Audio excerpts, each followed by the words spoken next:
The courthouse of Maplewood, a modest Ohio town tucked between quiet cornfields and endless stretches of two-lane roads, had never seen such a crowd. By early morning, people were already lined up outside the old brick building, their breath curling in the crisp air as they whispered about the trial that had gripped the community for weeks. Reporters jockeyed for position on the courthouse steps, their cameras flashing as deputies guided them to a designated press area. Inside, the air smelled faintly of polished wood and brewed coffee, a strange blend of comfort and tension. The courtroom itself, though not large, carried an air of solemn authority. The high ceiling seemed to amplify every sound, from the soft creak of benches to the distant shuffle of papers. Sunlight filtered through narrow windows, streaking across the hardwood floors and highlighting specks of dust that floated like tiny ghosts. The carved oak benches were already packed with townspeople, their faces reflecting a mixture of curiosity, anxiety, and the unmistakable hunger for drama that accompanies a high-profile case. Near the center of the second row sat Claire Dawson, a young mother in her late 20s, her auburn hair pulled into a neat bun. Her pale hands clutched a small stuffed rabbit, the kind with long floppy ears and a warm pink bow that had been washed so many times its original color was impossible to guess. The rabbit belonged to her daughter, Lily, who perched beside her on the hard wooden bench. At only 3 years old, Lily was a bundle of restless energy. Her tiny sneakers tapped against the polished floor in a rhythm that seemed louder than it should have been in such a tense space. Claire's eyes kept darting nervously toward the front of the room, where the judge's bench loomed beneath an American flag. She had never set foot in a courtroom before, not even for jury duty. The intimidating formality, the black robes, the sharp suits, the air of barely contained authority made her uneasy. But Claire wasn't here for entertainment or idle gossip. She had come at the request of a friend who worked as a clerk, more out of curiosity than purpose. She thought it might be something different, a distraction from the endless cycle of work, daycare pickups, and sleepless nights. Lily, of course, had no concept of legal proceedings. To her, the courthouse might as well have been a giant playroom with shiny floors and people wearing funny clothes. Her big hazel eyes scanned the room, taking in every detail, the gold seal on the wall, the heavy wooden doors, the strange smell of paper and varnish. Occasionally, she tugged at Claire's sleeve and whispered questions in a voice far too loud for the setting. "Mommy, is that a king?" she asked, pointing toward the judge's tall chair. Claire suppressed a laugh and leaned down to whisper back, "No, sweetheart. That's where the judge sits. He helps people tell the truth." Lily considered this for a long moment, as if filing it away for later. At the front of the room, attorneys were busy arranging files and murmuring strategy to their assistants. On the left sat the prosecution team, led by District Attorney Marlene Greer, a woman known in Maplewood for her sharp cross-examinations and unwavering composure. Her navy suit was immaculate, her hair perfectly coiffed. Across the aisle, the defense attorney, an older man named Howard Briggs, adjusted his glasses and shuffled a stack of legal pads. Between them sat the defendant, Derek Nolan, whose very presence seemed to draw invisible lines of tension across the room. Nolan was in his early 30s, clean-shaven, and dressed in a dark suit that might have belonged to an insurance salesman or a bank teller. Yet there was something unsettling about the way he held himself, too still, too deliberate. His eyes, a sharp gray that caught the light like steel, scanned the room with calculated disinterest. Occasionally, he tapped a single finger against the defense table, a soft but rhythmic sound that made the people nearest to him glance uneasily in his direction. The case against Nolan was serious. Prosecutors accused him of breaking into a wealthy local family's home late one night and stealing jewelry worth tens of thousands of dollars. The burglary had escalated when the homeowner confronted the intruder, resulting in a violent scuffle. Though no one was killed, the incident left the town shaken. Evidence was circumstantial, but compelling. Footprints, a discarded glove, and most notably, the tracking of a police dog named Rex. As the bailiff entered to announce the judge's arrival, a hush fell over the room. Conversation stopped mid-sentence, pens froze above notepads, and the sound of a gavel striking once echoed like a gunshot. Judge Henry Caldwell, a tall man with salt and pepper hair and a reputation for fairness, stepped to the bench.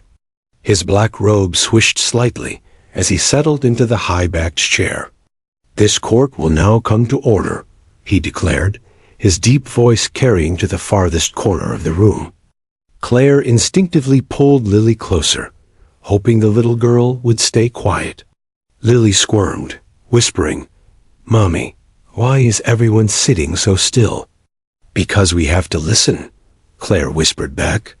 "It's very important."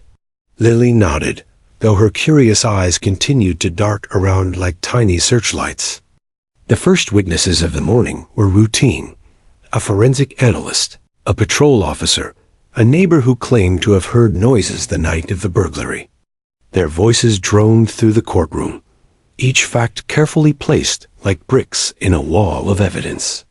The jurors listened attentively, pens scratching on paper, their faces a careful mask of neutrality. But Claire found it hard to concentrate on the testimony. Her attention kept drifting to the man at the defense table. Nolan rarely looked up, but when he did, his eyes seemed to linger on people in a way that felt off, not threatening exactly, but unnerving, like a predator calculating distances. Each time their gazes met, even accidentally, Claire felt a shiver run down her spine. She couldn't explain it, but something about him felt wrong. Lily, meanwhile, had grown fascinated by the courtroom's small details. The shiny brass doorknobs, the crack in the wooden floor near the jury box, the way the bailiff's keys jingled when he walked. Occasionally, she shifted her focus to Nolan, staring at him with a quiet intensity that surprised Claire. "Mommy," Lily whispered once, tugging at her sleeve. "That man looks like—" She paused, struggling to find the right words, then shook her head. "Never mind." Before Claire could ask what she meant, the bailiff opened a side door and announced the next witness. A ripple of anticipation moved through the crowd. This was the moment many had been waiting for: the testimony of the canine handler and his partner Rex, the German shepherd, whose tracking had led officers to Derek Nolan's neighborhood the night of the burglary. The sound of nails clicking against the polished floor preceded them. The handler, Officer Mark Daniels, entered first, his posture crisp and professional. Beside him trotted Rex, his thick coat gleaming under the courtroom lights. The dog moved with a confident grace, his head held high, eyes scanning the room with quiet intelligence. Even among the hardened officials and skeptical jurors, Rex commanded instant respect. A subtle murmur rippled through the benches. Children in the audience craned their necks for a better look. Even adults couldn't help but admire the animal's presence. Lily sat up straighter, her restless energy suddenly focused. Her hazel eyes widened, locking on the dog as if some unspoken recognition had sparked deep within her. Claire noticed the change immediately. "Lily, what is it?" she whispered. But the little girl didn't answer. She simply clutched her stuffed rabbit tighter and stared at Rex, her small body perfectly still for the first time all morning. No one yet knew that in a few moments, this curious toddler too young to understand trials or testimonies would shatter the carefully controlled decorum of the courtroom with just 2 words. Words that would echo louder than any witness's testimony and alter the course of the trial in a way no one could have predicted. The quiet hum of whispered conversations faded as Officer Mark Daniels guided Rex to the witness stand. Every step of the German shepherd's paws on the polished floor echoed like the ticking of a clock, each sound tightening the collective nerves of the courtroom. The dog's muscular frame moved with disciplined precision, ears erect, eyes sharp, tail steady. His presence wasn't merely impressive. It carried the weight of authority, the kind that didn't need a gavel or badge to command respect. Officer Daniels, dressed in a neatly pressed K-9 unit uniform, exuded calm confidence. He stopped beside the witness stand, giving Rex a brief hand signal that brought the dog to an immediate sit. The judge nodded in approval, impressed by the animal's discipline. "Officer Daniels," Judge Caldwell said, his deep voice steady. "Please state your name and occupation for the record." "My name is Officer Mark Daniels," the handler replied, his voice clear but measured. "I am a K-9 officer with the Maplewood Police Department. This is my partner, Rex." At the mention of his name, the dog's ears twitched, though his gaze remained fixed on some invisible point in the distance. District Attorney Marlene Greer approached the podium, her expression firm yet inviting. "Officer Daniels, can you explain to the court how Rex was involved in the investigation on the night of March 14th? Daniels straightened his shoulders. "Yes, ma'am. At approximately 11:47 p.m., we were dispatched to the residence of Mr. and Mrs. Howard Jennings, where a burglary had been reported. Rex and I arrived on scene shortly after the patrol units secured the perimeter.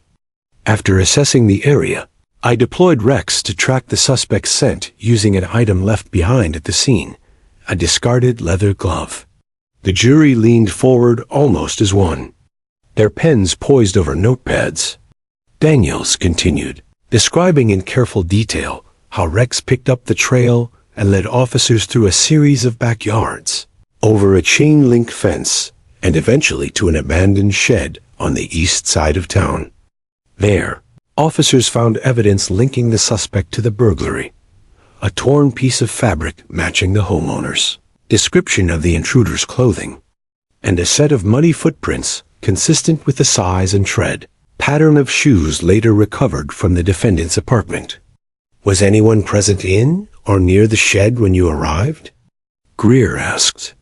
"Yes," Daniels replied. Upon approach, Rex alerted to a human presence inside. After issuing verbal warnings, officers entered and discovered the defendant, Derek Nolan, attempting to hide behind a stack of old furniture. Greer allowed a moment for the jury to absorb the statement before turning to face them directly. "Officer Daniels, in your professional experience, how reliable is Rex in tracking and alerting to human scents?" Daniels glanced down at his canine partner with quiet pride. "Rex has a 96% success rate in scent tracking, confirmed through both training and field operations. He is one of the most accurate K-9 South in our department." A ripple of murmurs spread through the gallery. Claire felt Lily shift beside her, the little girl's attention fixed on the big dog at the center of the testimony. Lily's wide eyes followed Rex's every subtle movement, the twitch of his ears, the flick of his nose, as if she understood, on some instinctive level, the gravity of the moment. But across the courtroom, the defense table remained a fortress of calm. Derek Nolan sat perfectly still, his gray eyes half-lidded, betraying nothing. His attorney, Howard Briggs, waited until Greer stepped back before rising with deliberate slowness. "Officer Daniels," Briggs began, his tone polite but laced with skepticism, "would you agree that even the most well-trained canine can occasionally make an error?" Daniels didn't flinch. "No tracking method is infallible, sir. But Rex's record speaks for itself." Briggs paced a few steps, his shoes clicking against the hardwood floor.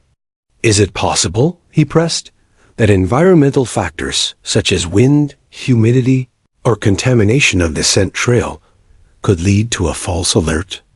"It's possible," Daniels admitted, though his voice carried the firm conviction of someone who believed the odds were slim. "But in this case, conditions were ideal. There was minimal wind, and the scent article was fresh." Briggs leaned an elbow on the podium, feigning casual interest. "And yet, you would have the jury believe that a dog and animal can point to guilt beyond a reasonable doubt? Daniels met his gaze evenly. Rex does not point to guilt. He follows evidence. Where that evidence leads is for the court to decide. The exchange drew a low murmur of approval from the gallery. Judge Caldwell raised a cautionary brow, but even he seemed faintly impressed by the officer's steady demeanor. Briggs, however, wasn't finished.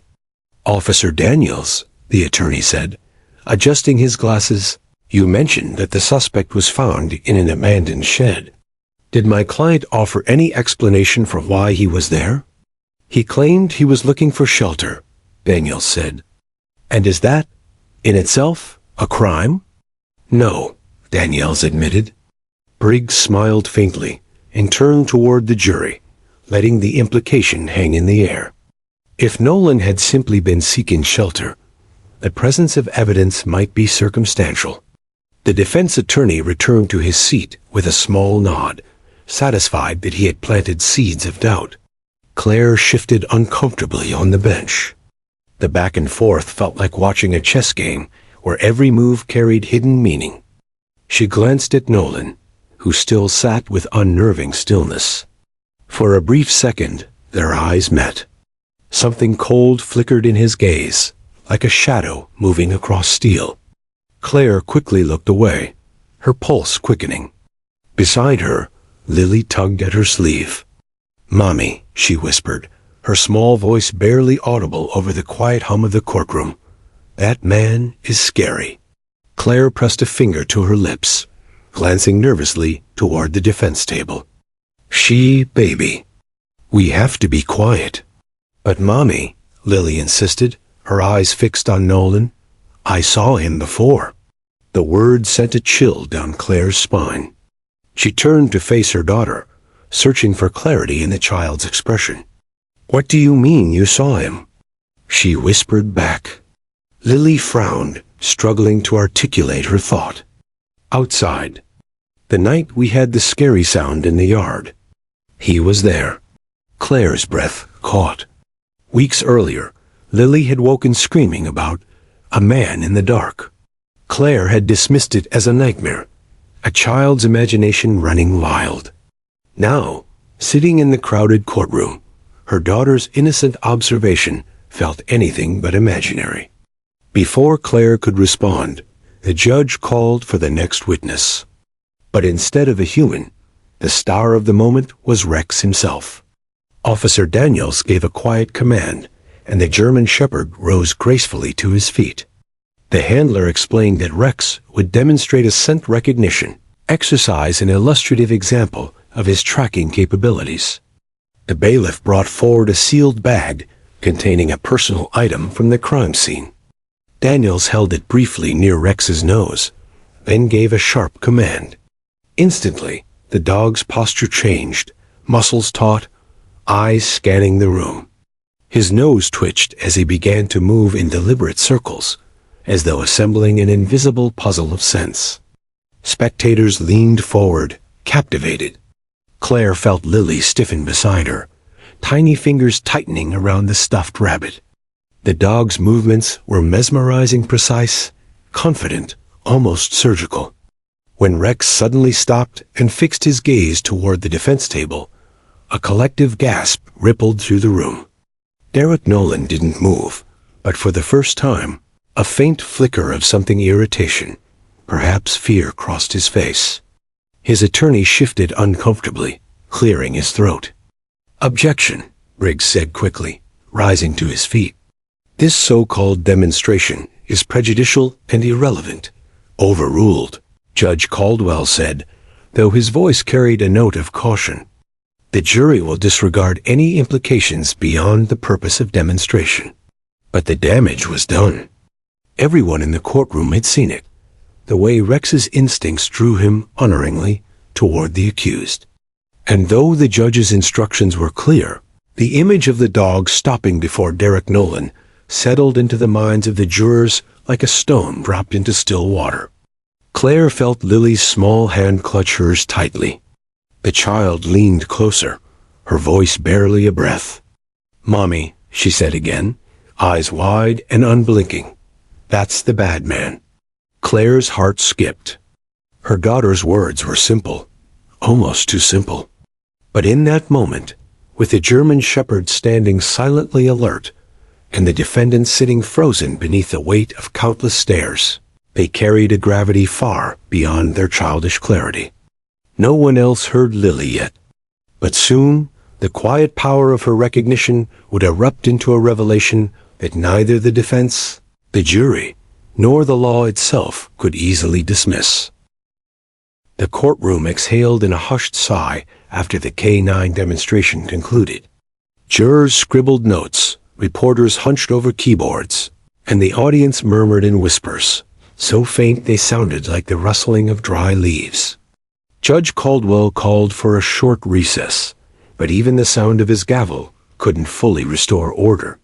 People had witnessed something unexplainable Rex's unerring focus on Derek Nolan, and though the judge instructed them to treat it as a mere illustration, the image had burned itself into their minds.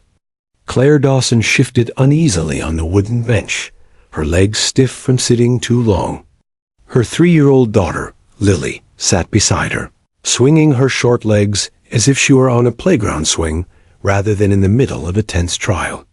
Lily's small sneakered feet tapped a light rhythm against the polished floorboards, the sound oddly cheerful against the room's heavy silence. Claire's thoughts were anything but cheerful. She tried to process the whirlwind of the last hour, the dog's uncanny demonstration, the defendant's unnerving composure, and her daughter's whispered words, "That's the bad man." Was it possible that Lily truly recognized Derek Nolan from that night weeks ago? Or was it coincidence, a child's imagination linking an unfamiliar face to a frightening memory? Claire turned to her daughter, her heart pounding. "Lily," she whispered softly, brushing a strand of hair from the child's forehead. "Sweetheart, when you said you saw that man, are you sure?" Lily tilted her head, eyes wide and serious beyond her years. "He was by the fence," she said matter-of-factly, as if recalling a bedtime story. "The night we heard the scary sound. He looked at me." The words sent a shiver racing down Claire's spine. She remembered that night vividly. A soft thump in the yard. Lily's frightened cry. Claire had dismissed it as a raccoon or a stray cat, soothing her daughter back to sleep. But now, with Nolan sitting only yards away, that memory took on a far more sinister shape. Before Claire could press further, the bailiff's voice broke through the soft murmur of conversations. "Court is back in session," he announced, his baritone echoing across the room. People shuffled back into place, the scrape of shoes against wood punctuating the tense silence. The judge returned to his bench, gavel striking once to demand attention. As the next witness prepared to take the stand, the door at the far end of the courtroom swung open. Rex re-entered with Officer Daniels, the German shepherd padding confidently beside his handler. Lily's head snapped toward the sound, her small body stiffening. Her hazel eyes followed the dog with rapt fascination. But Claire noticed something else. A flicker of recognition, not just for the animal, but for the entire scene unfolding before her. Lily leaned forward, her little hands gripping the edge of the bench. "Mommy," she whispered, barely audible above the shuffle of papers, "the dog knows." Claire blinked. "The dog knows what?" "He knows the bad man," Lily said simply. Her voice was calm, almost eerily calm, as though stating an obvious fact. Before Claire could respond, District Attorney Greer began questioning the next witness, a forensic specialist who would explain the physical evidence collected from the crime scene. The woman spoke in careful, methodical tones about fiber analysis, shoe prints, and microscopic residues. Her testimony was crucial for the prosecution, but to Claire, it felt like background noise. She couldn't take her eyes off her daughter or the defendant. Across the courtroom, Derek Nolan sat perfectly still, his expression unreadable. He didn't fidget, didn't whisper to his attorney, didn't even glance toward the jury. But when Rex shifted slightly on the polished floor, Nolan's eyes flicked to the dog with a sharpness so sudden it made Claire's breath catch. For a fleeting second, she thought she saw something raw and dangerous flash across his face, a spark of fear, quickly buried beneath a mask of cool indifference. Lily saw it too. Her small hand tightened around Claire's sleeve. "He's scared," she murmured. "Who is?" Claire asked, though she already knew the answer. "The bad man," Lily said again, her gaze locked on the defendant. Claire's stomach knotted. She wanted to take Lily and leave, to escape the charged air that seemed to thicken with every passing minute. But something held her in place, an invisible force that whispered that what was unfolding in this room was more than a trial. It was a revelation waiting to happen. The forensic specialist continued her testimony, explaining how traces of soil found on Nolan's shoes matched samples taken from the Jennings backyard. Briggs, the defense attorney, scribbled notes furiously, preparing for his cross-examination. Yet for all the legal maneuvering, Claire sensed that the real drama was building elsewhere, not in the witness box, but between the silent dog, the silent defendant, and the small child who seemed to see more than anyone else. Lily shifted again, her eyes darting between Rex and Nolan. Then, without warning, she rose to her feet, the sudden movement drawing startled glances from nearby spectators. Claire reached to pull her back down, but Lily stepped forward, clutching her stuffed rabbit in one hand. "Lily, sit down," Claire hissed in a panicked whisper. "You have to stay with Mommy." But the little girl didn't seem to hear. Her gaze was fixed on Rex, who had turned his head slightly, as if sensing her attention. The German shepherd's amber eyes locked onto the child's, and for a heartbeat, the two seemed connected by an invisible thread. Rex tilted his head, ears perked. He gave a soft, low whine sound, so subtle only those closest could hear. Officer Daniels glanced down at his partner in surprise. The courtroom remained unaware of the silent exchange between child and dog, the lawyers too focused on the forensic charts now projected on a screen. But to Claire, the moment felt electric, as if some unspoken understanding had passed between them. Lily turned back toward the defense table, her small face suddenly serious. She clutched her rabbit tighter, eyes narrowing in a way that looked far too mature for a 3-year-old. Claire's heart pounded. "Lily," she whispered urgently, "come here, honey, please." But Lily remained standing, her small shoulders squared with a quiet determination. Slowly, she raised her arm and extended her tiny finger toward the defendant. Claire's breath caught. "Lily, no." The little girl opened her mouth, but before she could speak, the bailiff's voice interrupted, calling for the next exhibit to be entered into evidence. The sudden noise broke the spell, drawing everyone's attention back to the front of the room. Claire exhaled shakily as Lily allowed herself to be guided back onto the bench. She hugged her daughter tightly, feeling the child's racing heartbeat against her own. "Sweetheart, you can't do that," Claire whispered, her voice trembling. "You can't point at people." Lily looked up with wide, innocent eyes. "But Mommy," she said softly, "the dog wants me to." Claire stared at her daughter, stunned into silence.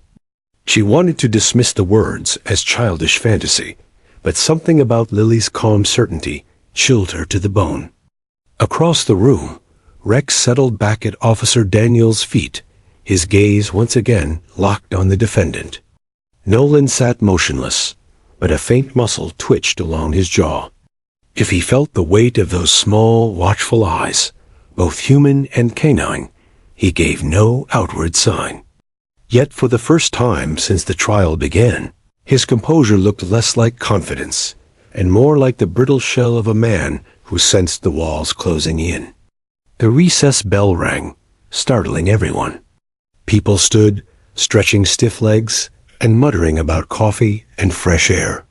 But Claire remained seated, her arms wrapped protectively around Lily, she couldn't shake the feeling that something irreversible had just shifted. The child she had brought here merely to watch had become more than a passive observer. Lily wasn't just noticing the details. She was reading them, her young mind piecing together truths that adults either missed or refused to see. And somehow, impossibly, the dog seemed to share that understanding. As the courtroom emptied for the break, Claire glanced once more at Derek Nolan. For the briefest instant, their eyes met again. This time, there was no mask, no careful neutrality, only a flash of something dark and sharp, like a knife catching light. Claire turned away quickly, clutching her daughter closer. The trial was far from over, but she sensed the real verdict was already forming in the quiet space, between a child's certainty and a dog's instinct. And deep down, she knew, the next time Lily pointed her tiny finger, there would be no stopping the words that followed. The bailiff's voice carried through the chamber as court reconvened after the recess. People hurried back to their seats, murmuring in low, excited tones. Though the short break had offered a chance to breathe, the tension hadn't eased. If anything, it felt heavier, like the pressure before a thunderstorm. The jurors returned, faces carefully neutral, but their eyes betrayed a subtle restlessness. Everyone was waiting for something, though none could say exactly what. Claire Dawson sat rigid on the bench, her arms around little Lily as if the child might suddenly vanish.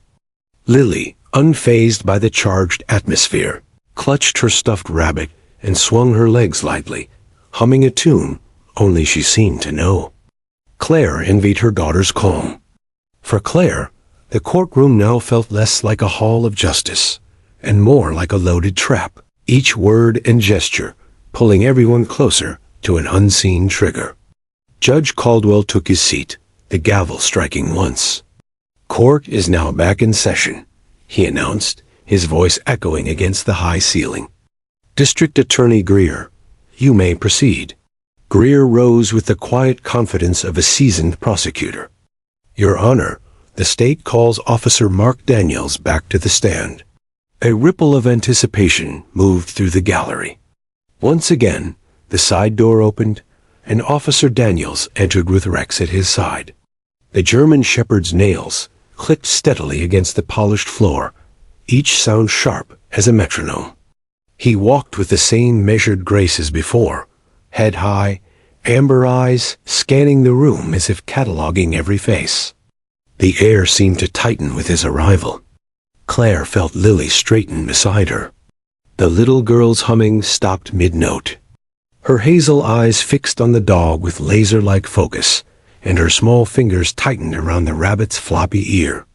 "Mommy," Lily whispered, barely audible. "The dog is back." "I see him," Claire murmured, forcing her voice to stay calm. "Just watch quietly, sweetheart." Officer Daniels raised his right hand and was sworn in again. Greer approached the podium, her heels clicking smartly against the floor.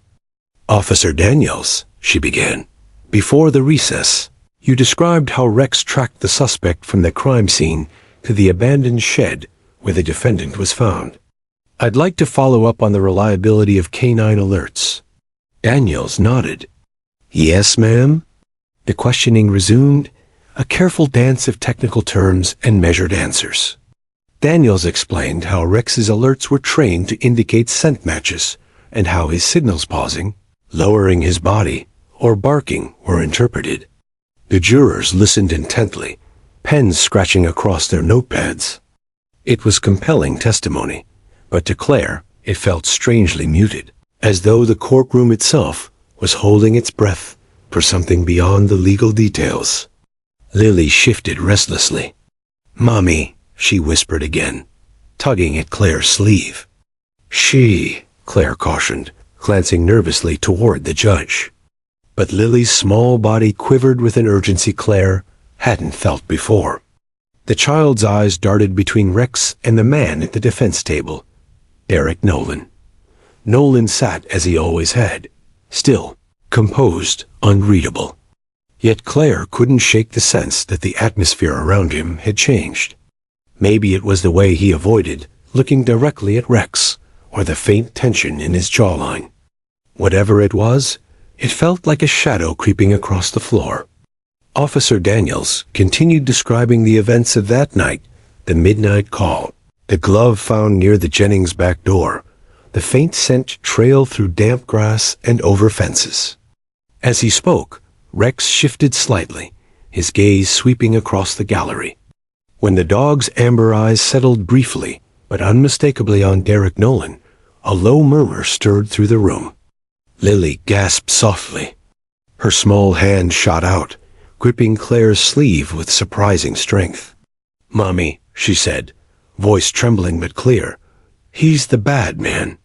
Claire's heart jolted. "Lily," she hissed under her breath, "not now, please." But Lily didn't stop. She slid off the bench before Claire could catch her, her tiny sneakers making barely a sound on the wooden floor. "Lily," Claire whispered fiercely, reaching to pull her back. But the little girl took one small, determined step forward. The movement drew a few curious glances from nearby spectators, but the testimony continued uninterrupted. Daniels was describing the moment Rex found the shed when Lily suddenly raised her arm. Her small finger pointed not at the dog, but across the courtroom to the defendant.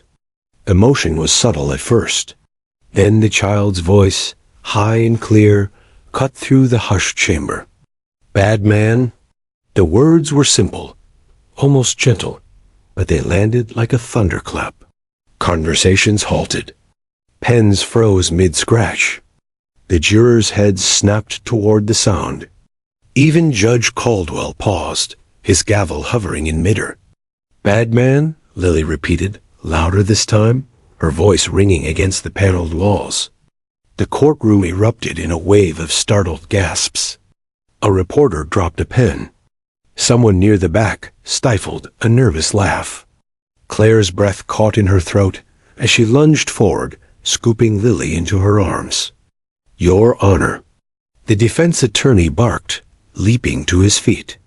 "Objection, objection to this spectacle. That child, order." Judge Caldwell thundered, striking his gavel. The sharp crack echoed like a gunshot. "Order in the court." The murmurs subsided into an uneasy hush. All eyes turned to the judge, then to the small child now cradled in her mother's arms.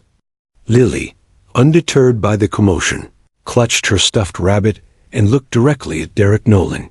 The defendant remained motionless, but a faint twitch rippled across his jaw.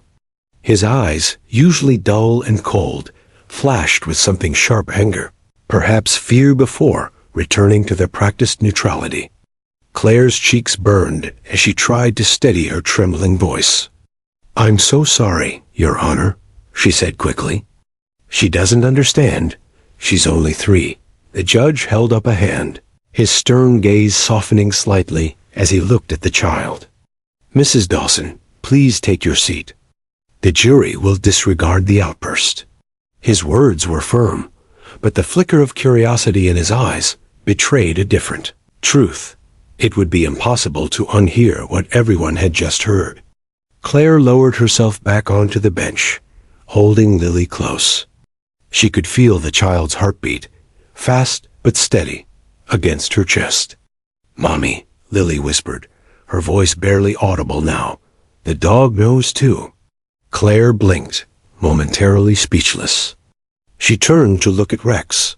The German shepherd sat beside Officer Daniels, perfectly still, but his amber eyes were locked on the defendant with unblinking intensity. His ears twitched. Then, in a movement so subtle, it might have been imagined, Rex let out a low, quiet growl. The sound was soft, almost imperceptible, but it sliced through the silence like a blade. Those close enough to hear stiffened. Daniels placed a calming hand on the dog's back, but Rex's eyes never wavered. Judge Caldwell frowned. "Officer Daniels, control your animal." "Yes, Your Honor," Daniels replied quickly, though his own eyes betrayed surprise. Defense Attorney Briggs seized the moment. "Your Honor, this is outrageous. he said, his voice rising. "A child's random accusation and a dog's noise cannot—" "Enough," the judge interrupted sharply. "The court will proceed with the testimony. The jury is instructed to focus only on the evidence." But the instruction was futile. The damage was done. In that charged silence, everyone had seen and heard it. A child's fearless declaration, a dog's instinctive growl, and the defendant's fleeting flash of unease. Claire held Lily tighter, her mind spinning. Her daughter's words had been simple, just two small ones. Yet they carried a weight no expert testimony could match. For the first time since the trial began, Claire felt the fragile boundary between logic and instinct collapse. Whatever the law might decide, her child had spoken a truth that resonated far beyond the reach of cross-examination. Across the room, Derek Nolan finally shifted in his chair. His eyes flicked toward Lily, cold and calculating, before sliding away as if nothing had happened. But Claire saw it, the brief, unmistakable flicker of recognition. It was the look of a man who had just been seen for exactly what he was. The judge cleared his throat and motioned for the proceedings to continue, but the atmosphere in the room had changed irreversibly. Something primal had entered the courtroom, something that no legal argument could dismiss. It wasn't just the child's words or the dog's growl. It was the collective understanding, shared silently among jurors, spectators, and even the seasoned officials. Sometimes the smallest voice tells the loudest truth.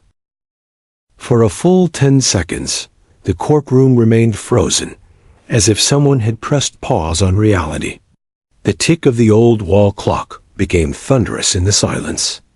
Even the fluorescent lights seemed to hum louder, a restless buzz that vibrated against every ear. People sat stiffly in their seats, eyes darting between the little girl clutched in her mother's arms and the man seated at the defense table. Defense Attorney Briggs was the first to break the spell. He shot up from his chair so abruptly that it squeaked against the polished floor. "Your Honor," he barked, his voice sharp and commanding, "I move to strike the child's outburst from the record immediately. This is a court of law, not a circus sideshow. The jury must not be influenced by random utterances from a toddler who does not understand the gravity of these proceedings." Judge Caldwell's gavel cracked once, a sound like a rifle shot in the tense chamber. "The jury will disregard the child's statement," he said firmly, his voice carrying the authority of decades on the bench. "Let it be clear that this courtroom deals in admissible evidence only." His words were law. But no amount of instruction could erase the image now branded into the minds of everyone present. The innocent little girl pointing with unwavering certainty, her small voice declaring "bad man." Briggs continued, his tone sharp as a blade. "Your Honor, I also request an immediate recess so that the defense may discuss the prejudicial impact of this disruption with my client." But before the judge could respond, District Attorney Greer was on her feet. "Your Honor, the state objects to any delay. This child is a member of the public gallery and not a witness under examination. The defense has no grounds to halt proceedings over an event beyond the prosecution's control." The two attorneys faced each other across the room like opposing generals, their voices rising over the quiet murmurs of the crowd. Meanwhile, Derek Nolan sat unnervingly still, hands folded neatly on the defense table. Only a faint tightening of his jaw betrayed the pressure building beneath his carefully constructed calm. In the gallery, Claire held Lily close, her heart pounding. She whispered desperately into her daughter's hair. "Sweetheart, you can't just yell things like that," she said, her voice trembling. "You have to stay quiet now, okay?" Lily leaned back slightly, her hazel eyes wide and serious. "But Mommy," she said softly, "the dog knows." "He's telling me," Claire froze. "The dog." Slowly, she turned her gaze toward Rex. The German shepherd sat alert beside Officer Daniels, every muscle coiled but controlled. His eyes, golden and steady, were locked not on the judge nor the attorneys, but directly on Derek Nolan. His ears flicked forward, his chest rising and falling in slow, deliberate breaths. The judge rapped his gavel again, drawing everyone's attention. Enough. Both counsel will approach the bench. He lowered his voice as the attorneys leaned in, but the low rumble of their conversation was drowned out by the restless energy now filling the room. Reporters shifted in their seats, pens flying across notepads. A few spectators leaned toward each other in whispered speculation. Even the jurors, sworn to neutrality, couldn't entirely hide the flicker of curiosity in their eyes. What had the child seen? What had she remembered? When the lawyers returned to their tables, Judge Caldwell addressed the room. The court will take a brief recess to allow all parties to collect themselves. Jury members are reminded once again that the child's words are not evidence and must not influence your deliberations. He banged the gavel with finality. Recess for 15 minutes. The instant the judge exited through his chamber door, the courtroom erupted into a low storm of voices. Spectators buzzed with speculation. Camera shutters clicked. The bailiff struggled to maintain order as people stood to stretch and whisper. Claire tried to retreat toward the aisle, but before she could take 2 steps, a woman in a gray suit intercepted her. "Ma'am, I'm Detective Harris with the county sheriff's office," she said quietly, flashing her badge. "I need to ask you and your daughter a few questions." Claire stiffened. "Questions?" "She's 3 years old." "She doesn't. It's just informal," Harris assured her gently. "But what your daughter said, it might matter." Claire hesitated, torn between protecting her child and the sudden, knowing awareness that Lily's words might hold a truth too important to ignore. Finally, she nodded. "All right, but only if we can talk somewhere private." The detective led them to a small conference room down the hall, away from the buzz of the main courtroom. Inside, the fluorescent lighting felt softer, the air less charged. Harris knelt to meet Lily's eyes. "Hi there, sweetheart. My name's Detective Harris. That was a very brave thing you said back there. Can you tell me why you called that man a bad man?" Lily hugged her rabbit tight. "Because I saw him," she said, her small voice steady. "He was in our yard." Claire's breath caught. "Our yard?" "Lily, when?" The child's forehead wrinkled as she thought. "The night Mommy was looking for her keys. I was at the window. He was hiding by the big tree. The doggy was there too." Claire blinked in disbelief. That night, she remembered misplacing her keys and searching the porch while Lily played near the living room window. They'd both been startled by a rustling sound in the yard, but Claire had dismissed it as a stray cat. Detective Harris's eyes sharpened. "Did you see what the man looked like?" "He had scary eyes," Lily whispered. "And a shiny car. Like the moon." A chill ran through Claire. She knew that Derek Nolan drove a silver sedan, the same color Lily always described as moon car when spotting similar vehicles on the street. Harris rose, her expression tight with barely contained urgency. "Thank you, Lily. You did a very good job."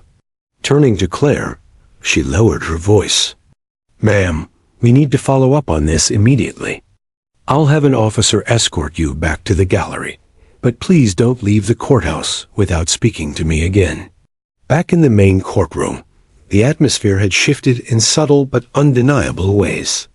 The jurors filed back to their seats with expressions no longer neutral, but thoughtful, almost wary. Prosecutor Greer sat hunched over a legal pad, scribbling furiously. Across the aisle, Briggs leaned close to Derek Nolan, his face flushed with barely contained frustration. Nolan remained eerily calm. He stared at the defense table, fingers tapping a slow, deliberate rhythm on the wood. Yet every so often his gaze flicked toward the gallery, toward Lily, and lingered for a fraction too long. When the recess ended, Judge Caldwell re-entered, his expression carved from stone. "This court will reconvene," he announced. His voice carried the same authority as before, but there was a faint edge beneath the calm, as though even he felt the shift that had occurred. The next witness was called forensic analyst to discuss fingerprint evidence, but the room's attention never fully settled on the testimony. Eyes drifted to the defense table, to the little girl in the gallery, to the silent German shepherd sitting like a sentinel beside his handler. Every bark from outside the courthouse made people flinch. Every shuffle of papers seemed too loud. It was as if the child's simple words had cracked something open that could no longer be closed. Claire tried to focus on the testimony, but her mind kept circling back to Lily's quiet certainty. Bad man? How could a 3-year-old know? And why had Rex, trained to obey only his handler, stared at Derek Nolan with such unflinching intensity? As the analyst droned on about partial prints and chain of custody procedures, one thing became impossible to ignore. A 3-year-old's unshakable instinct had planted a seed of suspicion that no cross-examination could uproot. Whether or not the jury admitted it, the trial had changed course. And though the law demanded reason over instinct, every person in that room, judge, juror, attorney, or bystander now carried the same unsettling question. What if the child was right? The courtroom lights seemed brighter after the recess, almost harsh, as if they were deliberately exposing every detail, every nervous glance, every twitch of a juror's hand. Though the official testimony continued, the room carried a subtle but unmistakable charge. It was the kind of tension that no judge's instructions could dispel, the kind that lingers when something true has slipped through the cracks of procedure. Claire Dawson sat rigidly in the gallery, her arms wrapped protectively around Lily.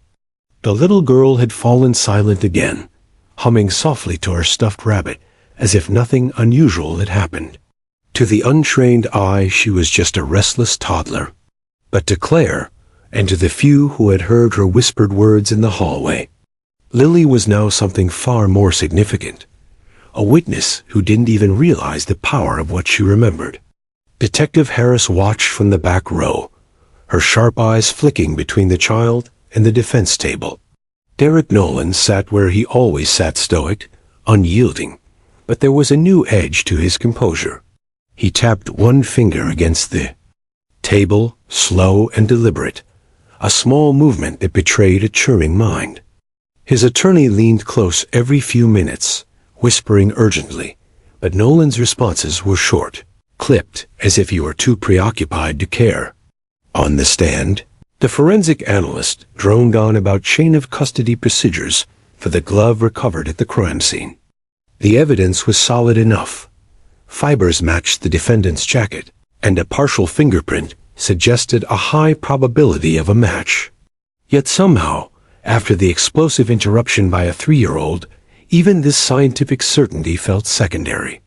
Everyone in the room, from the jurors to the stenographer, was replaying the same 2 words in their minds. Bad man. Detective Harris quietly excused herself from the gallery and slipped into the hallway. She had already contacted her partner, Detective Rowan, during the recess. Now she needed updates. Her phone buzzed almost as soon as she stepped into the corridor. "Rowan here," the voice crackled over the line. "I pulled the incident reports like you asked. Guess what I found?" Harris turned her back to the heavy courtroom door, lowering her voice. "Tell me." "There was a suspicious activity call 2 weeks before the burglary," Rowan said. "A neighbor reported seeing a man in a silver sedan parked near the Dawson residence around dusk. Caller thought he was just lost, but the description—" Rowan paused. "It fits Nolan almost perfectly." Harris's grip on the phone tightened. "And the car?" "Registered to him. Silver 2012 sedan. Same plates." Harris exhaled, a quiet hiss of satisfaction. "That's the thread we needed." "Good work. Keep digging on the timeline.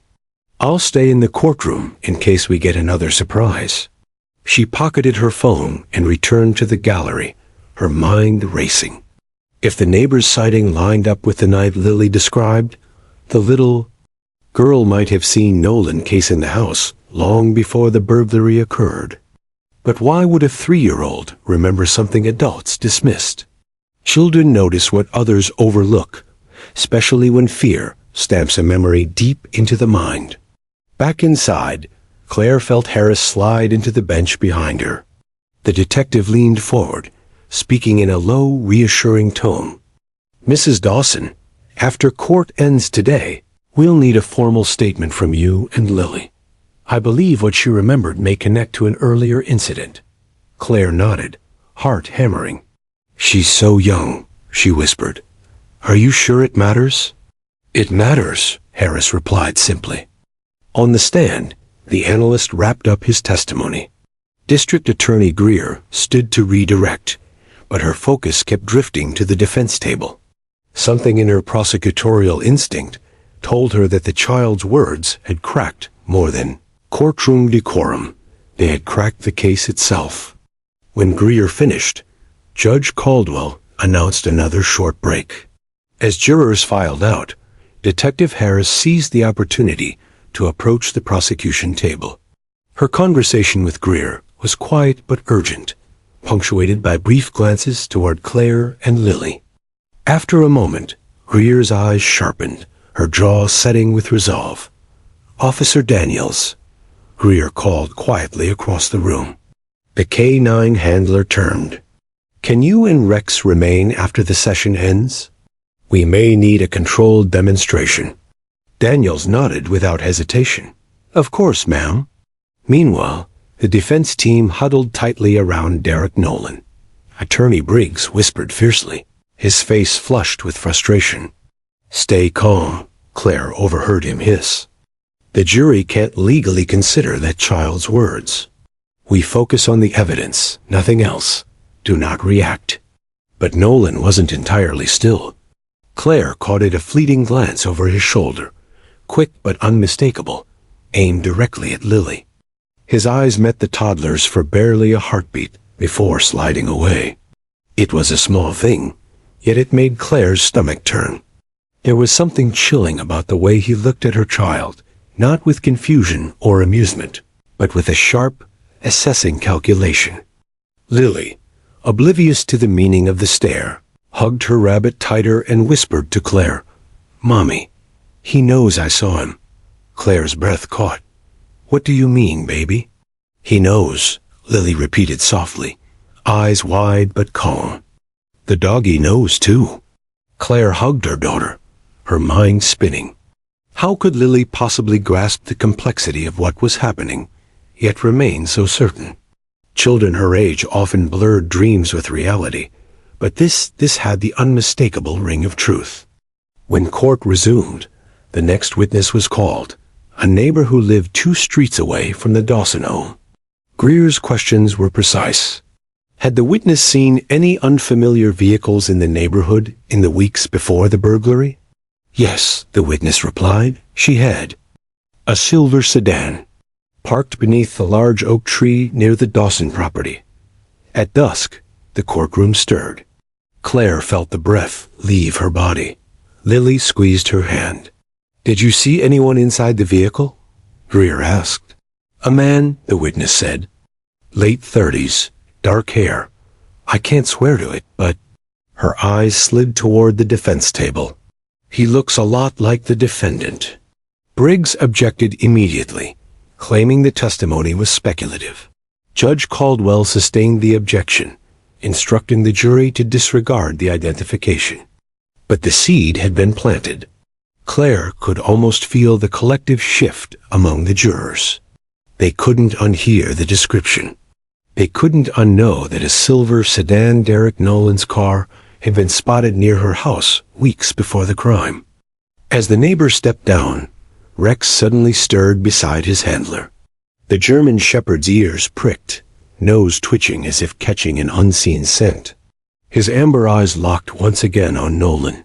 The room quieted instinctively, every head turning toward the dog. Rex didn't bark. He didn't move. He simply stared, unyielding, unblinking.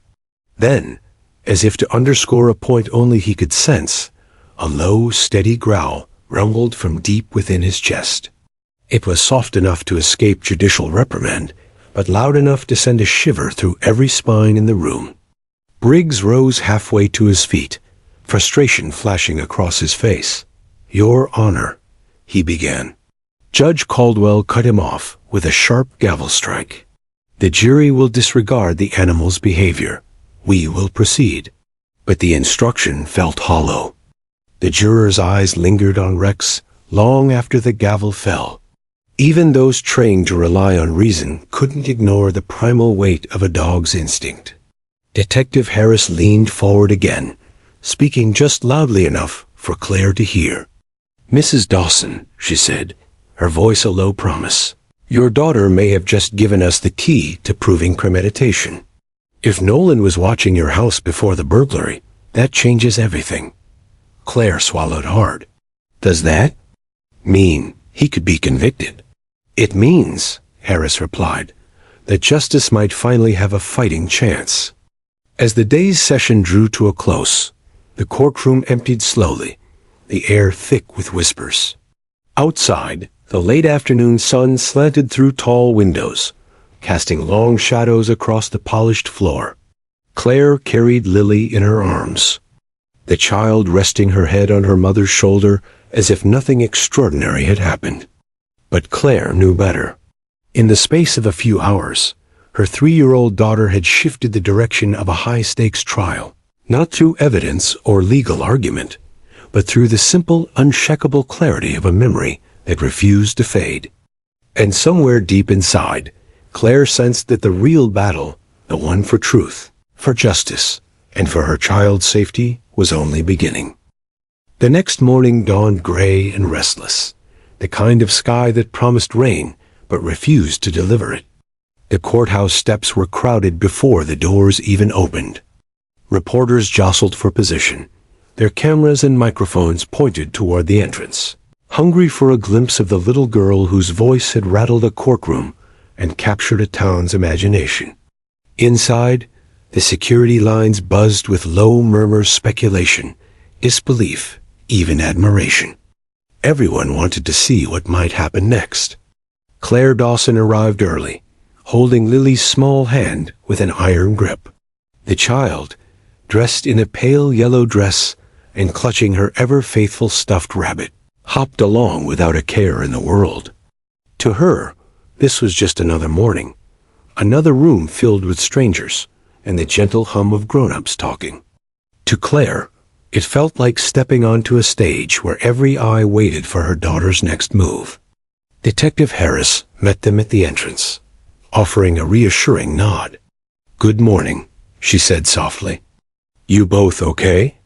Claire forced a tight smile. "As okay as we can be." Lily peered up at the detective, her eyes bright with recognition. "Is the doggy coming back?" she asked. "Yes, sweetheart," Harris said with a faint smile. "Rex will be here today." Lily beamed. "Good, he knows." The words sent a shiver through Claire. She squeezed her daughter's hand a little tighter, silently praying for strength. Whatever unfolded today, she knew Lily would not be silenced, not by fear, not by protocol, not by the rigid boundaries of a courtroom. Inside, the atmosphere was heavier than the day before. Jurors entered with solemn expressions, avoiding eye contact with the gallery. Prosecutor Greer moved briskly between her notes and her team, her confidence sharpened to a blade. On the other side of the aisle, defense attorney Briggs looked weary, but determined. His jaw clenched as he whispered to Derek Nolan. Nolan himself was a study in contradictions. His posture remained immaculate, his expression controlled. Yet there was a tightness around his eyes, a faint shadow beneath the surface that suggested something fraying inside. He kept glancing toward the door, as if expecting or dreading something inevitable. When Judge Caldwell entered, the room fell silent. "Court is now in session," he announced, his voice echoing across the chamber. "District Attorney Greer, You may call your next witness." Greer rose smoothly. "Your Honor, the state recalls Officer Mark Daniels and Canine Rex to the stand." The side door opened, and once again Rex appeared, his handler at his side. The German shepherd moved with quiet authority, his nails clicking against the polished floor like a slow drum beat. Every head turned as he entered. There was something magnetic about the animal and energy that demanded attention even from those who tried to look away. Lily straightened in her seat, her face lighting up. "Doggy," she whispered with a small wave. Rex's ears flicked toward the sound, and for a fleeting moment, his amber eyes found hers. He gave a single, almost imperceptible nod of his head before returning to his steady pace. Claire felt her breath catch. Was that a coincidence or something more? Officer Daniels was sworn in, his hand steady despite the crackling tension. Greer approached the podium, her tone measured but purposeful. "Officer Daniels, yesterday you described Rex's role in tracking the scent from the crime scene to the shed where the defendant was found. Today, I'd like to ask about Rex's behavioral signals. Specifically, how does Rex respond when he recognizes a scent associated with a crime or suspect?" Daniels rested a calming hand on Rex's back. "Rex is trained to alert in specific ways," he explained. "If he detects a scent he recognizes, he'll stiffen, focus his eyes, and, depending on the situation, emit a low growl or bark to indicate recognition." Greer nodded. "And has Rex demonstrated any such behavior during these proceedings?" Briggs shot to his feet before Daniels could answer. "Objection, Your Honor. The dog's behavior is not evidence. This line of questioning is speculative and prejudicial." Judge Caldwell frowned, considering. "Sustained. Miss Greer, rephrase your question." Greer adjusted without missing a beat. "Officer, without interpreting Rex's thoughts, can you describe any observable behavior he has displayed in this courtroom?" Daniels hesitated, glancing down at the dog beside him. "Yesterday afternoon, while seated beside me, Rex fixed his attention on the defendant and emitted a low growl. It was brief but distinct. I immediately calmed him, as protocol requires." The gallery erupted in a wave of whispers. Judge Caldwell's gavel struck hard. "Order. The jury will disregard the handler's personal conclusions and focus only on observable facts." But the facts were damning enough. A highly trained police dog had singled out the defendant. No amount of legal caution could erase that image from the jurors' minds. Greer pressed on. "Officer, has Rex displayed similar behavior this morning?" Daniels opened his mouth to answer, but before he could speak, Rex acted. It began as a subtle shift, ears pricking forward, muscles tightening beneath his sleek coat. Then the German shepherd rose to his feet, his gaze locking onto Derek Nolan with laser precision. The room went deathly quiet. Every eye followed the line of Rex's stare to the defendant. Nolan froze. His carefully composed mask faltered, just for a heartbeat, revealing a flash of something raw. Fear, anger, perhaps both. His hand twitched toward his lap, then stilled. A deep, resonant growl rolled from Rex's chest. It was low at first, almost a vibration, then grew louder, sharper, filling the silent courtroom with primal certainty. It was not the warning bark of a dog startled by noise. It was the deliberate, unmistakable sound of recognition. Gasps rippled through the gallery. A juror's pen clattered to the floor. Even Judge Caldwell leaned forward, his normally impassive face betraying a flicker of surprise. "Officer, control your animal," the judge commanded, though his voice lacked its usual sharpness. Daniels tightened his grip on the leash. "Easy, boy, easy." He knelt beside Rex, murmuring commands, but the dog's eyes never left Nolan. The growl softened, but did not stop. Briggs leapt to his feet, outrage flashing across his face. "Your Honor, I must again object." "Sit down, Mr. Briggs." Caldwell interrupted, his voice suddenly cold. "The jury will disregard the animal's behavior, but the record will reflect the occurrence." The instruction was hollow. Everyone knew it. You could no more ignore the growl of a trained canine than you could unhear a scream in the dark. Across the aisle, Greer stood silently, allowing the moment to stretch. She didn't need to argue. Rex had spoken in a language older and more persuasive than any legal brief. Detective Harris, standing near the back, watched Nolan intently. She saw at the faint tightening of his jaw, the quick flicker of his eyes toward the exit, the way his fingers tapped an irregular rhythm against the table. Small tells, but to a trained investigator, they screamed of a man cornered. Lily tugged at her mother's sleeve, her little voice carrying in the sudden quiet. "See, Mommy? The doggy knows." Claire held her breath. "Yes, baby," she whispered. "He knows." The jurors shifted uneasily in their seats. Some avoided looking at Nolan altogether, while others stared at him with new suspicion. The sterile world of evidence and procedure had collided with something primal and undeniable. A child's voice and a dog's instincts had pierced the careful defenses of the courtroom. Finally, Judge Caldwell cleared his throat. "Officer Daniels, please remove the canine from the chamber until further notice. We will reconvene after a short recess." Daniels gave a sharp command, and Rex reluctantly turned away, though not before casting one last penetrating glance at Derek Nolan.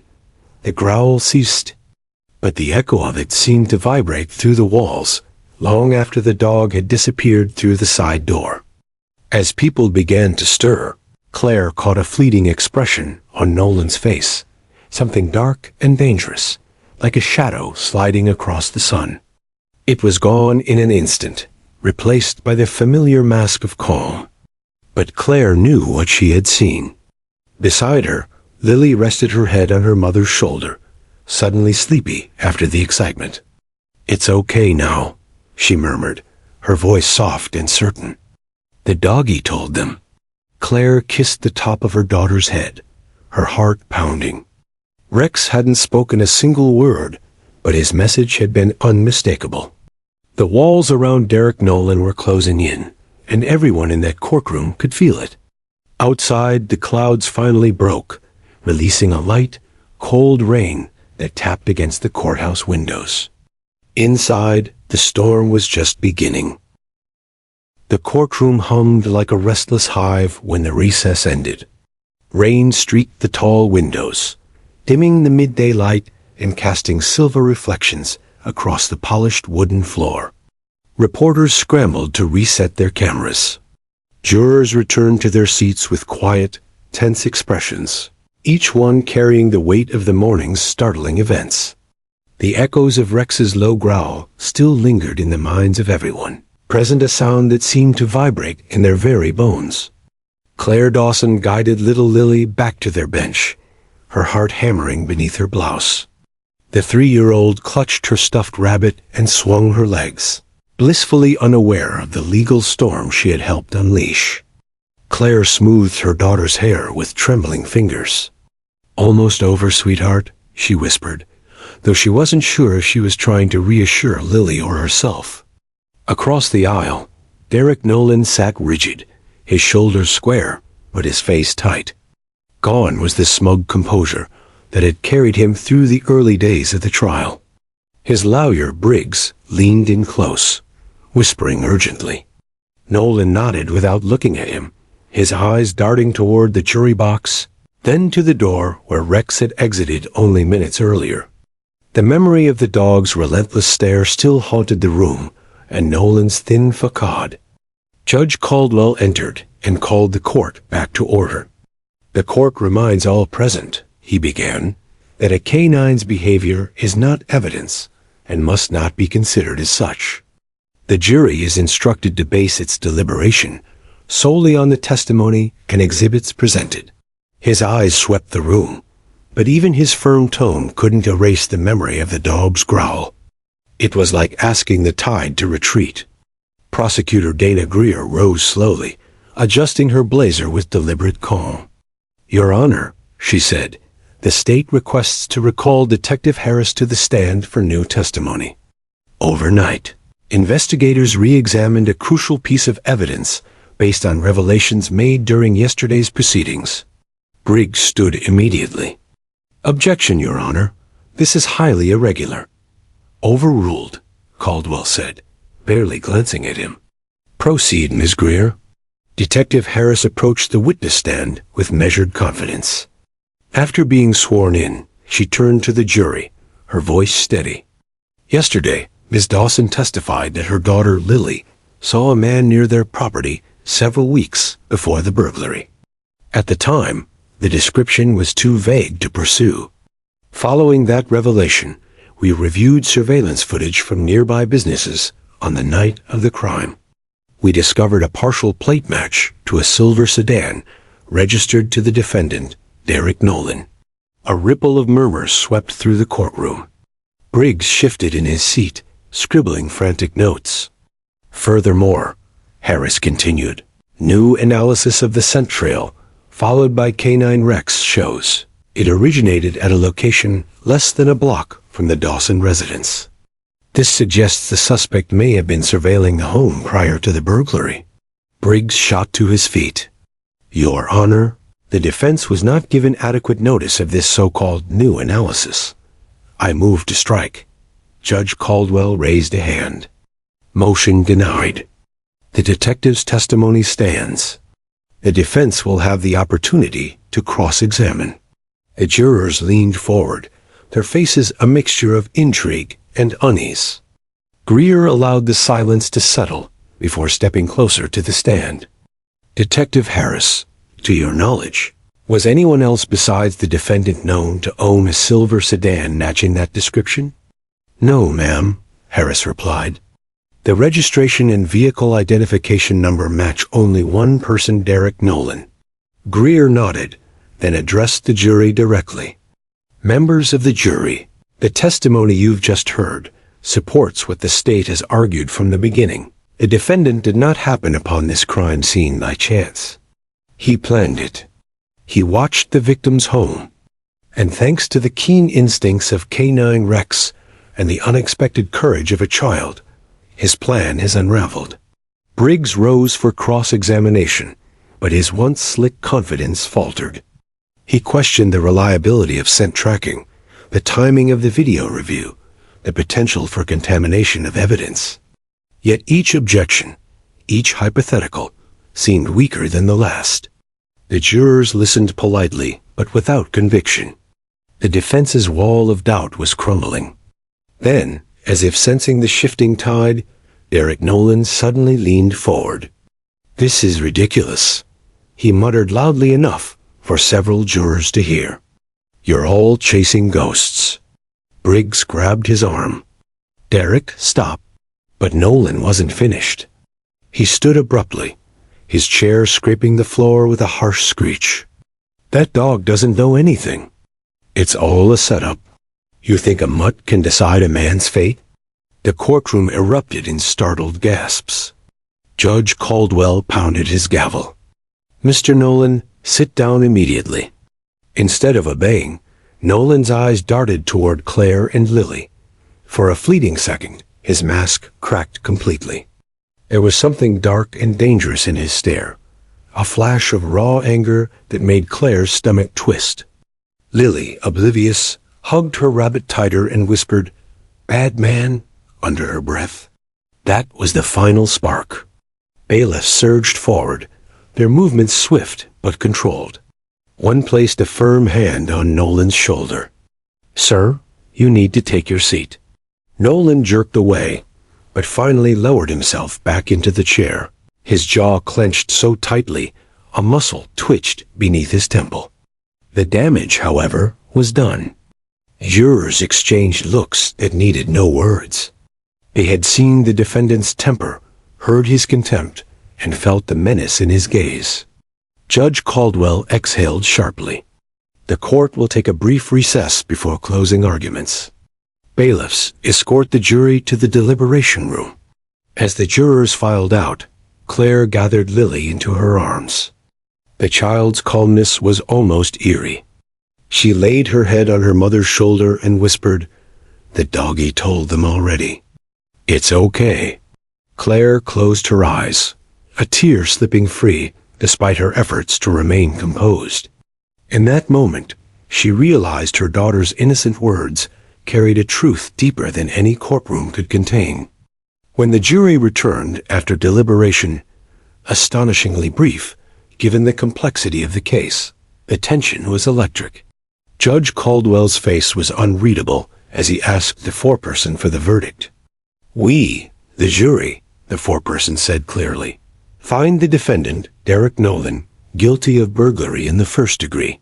The words rang out like a final gavel strike.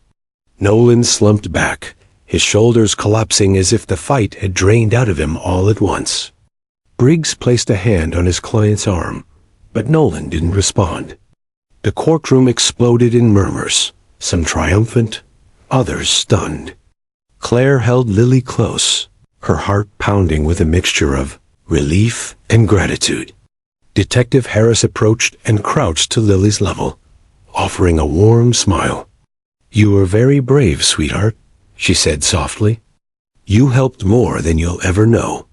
Lily giggled, hiding her face in her rabbit. "The doggy helped too," she said. Harris chuckled. "Yes, he did. Rex is a good boy." At that moment, the side door opened, and Rex entered with Officer Daniels, his tail wagging proudly. The jurors, now released from their duty, smiled as the dog trotted toward Lily. The little girl's face lit up. She reached out a tiny hand, and Rex lowered his great head, allowing her to stroke his soft fur. His amber eyes met hers, and for a heartbeat, it felt as if the two shared a secret beyond words. Judge Caldwell watched the scene with a faint smile before returning to his paperwork. Justice had been served, but it hadn't come from evidence alone. It had arrived through instinct, memory, and the pure honesty of those who could not be coached, a child and a dog. Outside, the rain had stopped, leaving the air fresh and bright. As Claire carried Lily down the courthouse steps, reporters called out questions, cameras flashing. But for once, Claire didn't mind the chaos. She simply held her daughter close and whispered, "You did it, Lily. You helped find the truth." Lily rested her head against her mother's shoulder, her voice soft but certain. "The doggy knew," she said again, as if repeating a simple fact. And in a way, she was right. In a world of legal arguments and endless gray areas, sometimes the most unshakable truths are found in the instinct of a loyal dog and the unfiltered heart of a child.